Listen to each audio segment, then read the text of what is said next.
Speaking of loving what you do, as a TSA agent, Benni Latham brought lots of joy to her job. However, after a violent incident at work, she felt the need to pivot. Today, Benni has found success pursuing her dreams through voice acting projects and commercials. Here, she shares her brief but spectacular take on second acts. In 2006, I started working at TSA at LAX Airport. I was the TSA agent that was making up songs and doing funny voices and impressions while I was telling people to take their shoes off and all that jazz. Because, you know, at the end of the day, you don't know where these people are going, right? If I can be the little soft part of their day in such a weird, chaotic place, then I'm happy to do that. The circumstances that led to me quitting TSA was pretty violent. November 2013, an individual came into the terminal and opened fire at the checkpoint, and it was a wake-up call for me. I recognized in myself that I would rather deal with the failure of trying something and maybe not being completely successful than live regretfully, wondering what if. So at that moment, I decided I'll take fear over regret, and I made plans to quit. I decided to try my hand at commercial acting.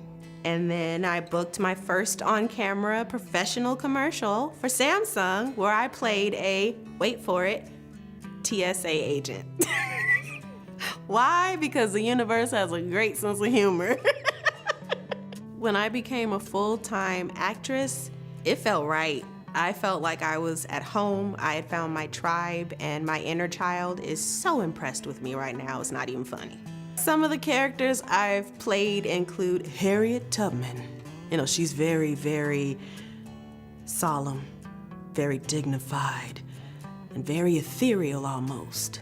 I am also the voice of Cedars-Sinai Hospital. In fact, if you call the number right now, thank you for calling Cedars-Sinai. For information in English, please press 1. Scared you a little, didn't I?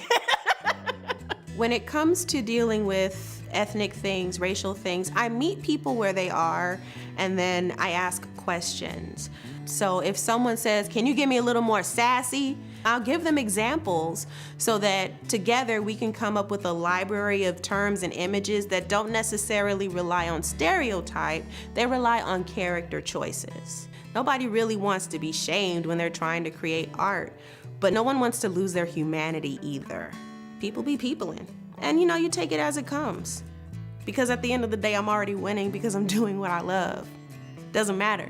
Doing things that allow me to connect with that little girl from Compton who grew up to be a big mouth voice actress. My name is Benni Latham, and this is my brief but spectacular take on second acts.